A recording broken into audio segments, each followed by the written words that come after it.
And Heather, the terms back channel are thrown around as if they're radioactive, but it was through a back channel that Secretary of State Hillary Clinton really began negotiations that led to the Iran nuclear deal. Of course. And it's been time and I mean, Henry Kissinger, let's talk about the back channels that he used with, say, China, for example. Right. And Robert Kennedy being lionized, you know, just practically deified for his back channels during the Cuban Missile Crisis. Every administration has always had back channels.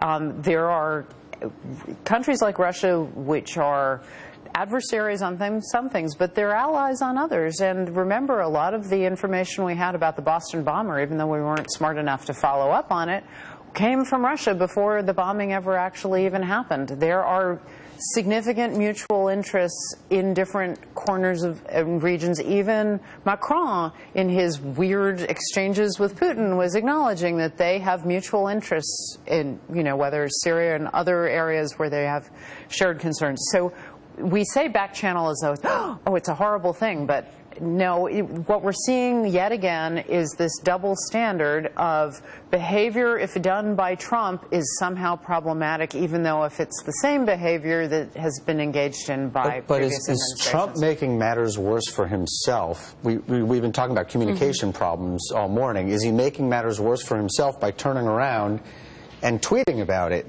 This morning he's tweeting about Russia again. Shouldn't he just let the story die if it's fake news and there's nothing to it? Why Byron, keep it alive by continuing to talk about it? Byron, you can answer that because he doesn't, because he's mocking the mainstream media, because any story with the word Russia in it gets covered like it is the Cuban Missile Crisis. Well, first of all, the story is just not going to die if it's not answered, because I think it's shown enough momentum in its own legs. Not this particular one, but the bigger Russia story has plenty of legs right now. But I do think the president's communication issues go way beyond any problems he makes for himself on Twitter, and this idea that they're putting together in the White House a war room with lawyers and veterans of previous scandals and previous fights is a very, very good idea and way overdue. This is something Trump should have done earlier, and he certainly has to do it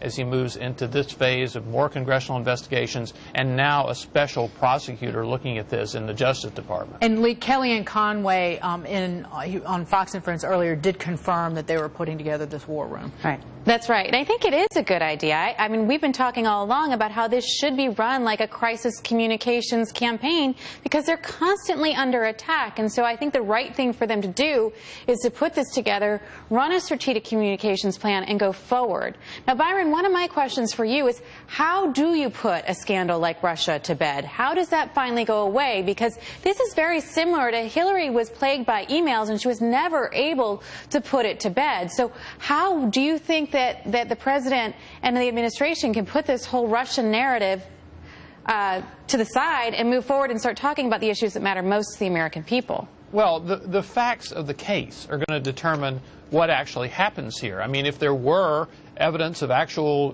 collusion between Trump and the Russians, that's one big story, and it gets bigger and bigger and bigger. But in the absence of that, if the story keeps going on, if it goes down side roads like Michael Flynn in Turkey or Paul Manafort's business dealings a decade ago in Ukraine, it eventually dies, it gets murky, and it just goes away. But I think one of the things Trump is looking at is the model of the Bill Clinton White House in the 1990s, in which they had basically an Office of Permanent Investigation in the form of the Independent Counsel, and they set up a whole war room to deal with it. It was reasonably effective. One thing to remember, though, certainly during the Lewinsky matter, a lot of the press spent as much time attacking the prosecutor as they did looking into the story, which I don't think is going to be happening in this case.